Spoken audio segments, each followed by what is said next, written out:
Se o Espiritismo afirma que a comunicação com os espíritos é real, como explicar que em muitas culturas fenômenos semelhantes foram atribuídos a forças malignas ou demônios? Como podemos garantir que os fenômenos espirituais são realmente espíritos e não resultado de superstição ou interpretação equivocadas? O que chamamos demônio hoje, né, é atribuído como a um ser maligno criado para o mal. A palavra demônio tem origem em daemon, grego, que significava o equivalente à alma, né? Então é importante a gente separar um pouco o conceito, né?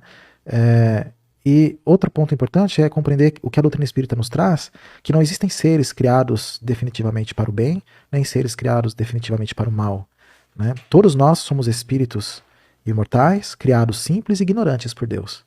Nós vamos aprender através do nosso próprio esforço, caminhando em diversas experiências, encarnadas e na erraticidade. Alguns de nós cultivamos o bem, alguns de nós nos reiteradamente caímos em equívocos. Então existem espíritos felizes, existem espíritos em evolução, em aprendizado, procurando dedicar-se ao bem, existem aqueles que estão insistentes no erro, aqueles que estão em sofrimento, existem aqueles que desejam o mal. Então não existem seres criados definitivamente para o mal. Somos todos filhos de Deus. Não existe um inimigo na figura de um demônio.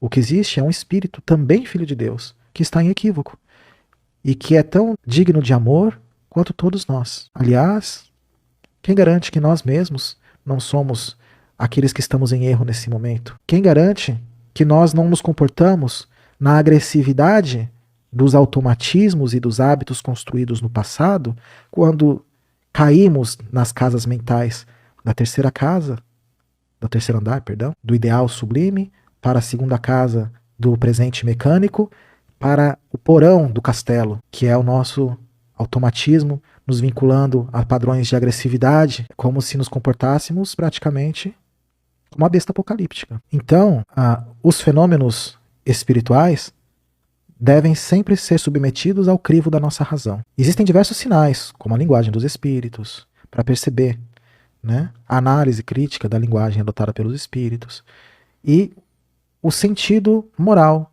daquilo que é passado. Então, as provas já foram dadas ao longo de toda a existência, porque o espiritismo não inventou a mediunidade.